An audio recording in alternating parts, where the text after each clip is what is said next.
வணக்கம். திருச்சிக்கு மிக அருகில் உள்ள ஒரு அணை. உலகின் மிக பழமையான அணைகளுள் ஒன்று என்று நம்மில் எத்தனை பேருக்கு தெரியும்? ஆம், திருச்சியில் இருந்து 20 கிலோமீட்டர் தொலைவில் உள்ளது அந்த அணை. சுமார் கிபி 2ஆம் நூற்றாண்டில் கற்களாலும் களிமண்ணாலும் கட்டப்பட்ட அந்த அணை 2000 ஆண்டுகள் கடந்து இன்றும் கம்பீரமாக நிற்கின்ற அணைதான் கல்லணை.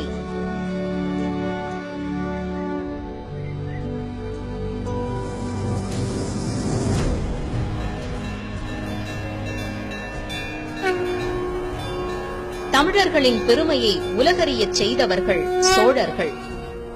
அச்சோழ மன்னர்களில் பிற்கால சோழன் என்று கூறப்படும் கரிகார் பெருவளத்தான் கட்டிய அணையே கல்லணை.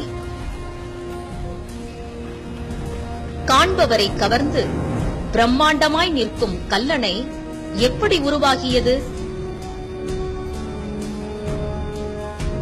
ஆற்று நீர் பெருக்கெடுத்து ஓடும் காவிரி மழைக்காலத்தில் வளமான பல விவசாய நிலங்களை அழித்து பின் கடலில் சென்று கலக்கிறது. அதுவே வெயிற்காலத்தில் வறண்ட பூமியாக காட்சியளிக்கிறது.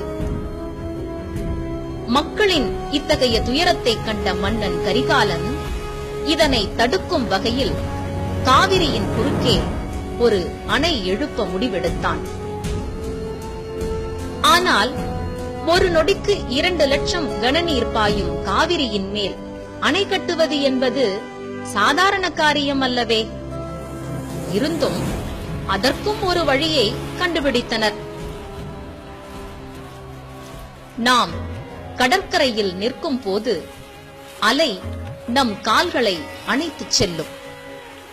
அப்போது பாதங்களின் கீழே குறு குறு என்று மணல் அரிப்பு ஏற்பட்டு நம் கால்கள் மண்ணுக்குள் ஆழமாக புதையும். இந்த விந்தையைத்தான் சூத்திரமாக மாற்றினார்கள் நம் தமிழர்கள். காவிரி ஆற்றின் மீது பெரிய பாறைகளை ஒவ்வொன்றாக கொண்டு வந்து போட்டார்கள். அந்த பாறைகள் நீர் அரிப்பினால் கொஞ்சம் கொஞ்சமாக மண்ணுக்குள் புதைய ஆரம்பித்தன. 2 பாறைகளுக்கு நடுவே தண்ணீரில் கரையாத ஒருவித ஒட்டும் களிமண்ணை பூசினார்கள். இப்படியாக ஒட்டிய பாறைகளின் மேல் அமைந்ததுதான் கல்லணை.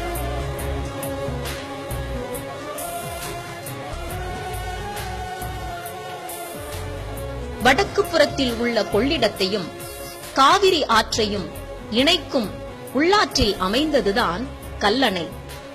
1804ஆம் ஆண்டு கேப்டன் கால்ட்வெல் என்னும் ஆங்கில பொறியாளர் அதன் திட்டத்தையும் பொறியியல் வல்லமையையும் கண்டு வியப்புற்று அதன் மேற்கரைகளை உயர்த்தி அணை கற்களை அடுக்கி சீர் செய்தார்.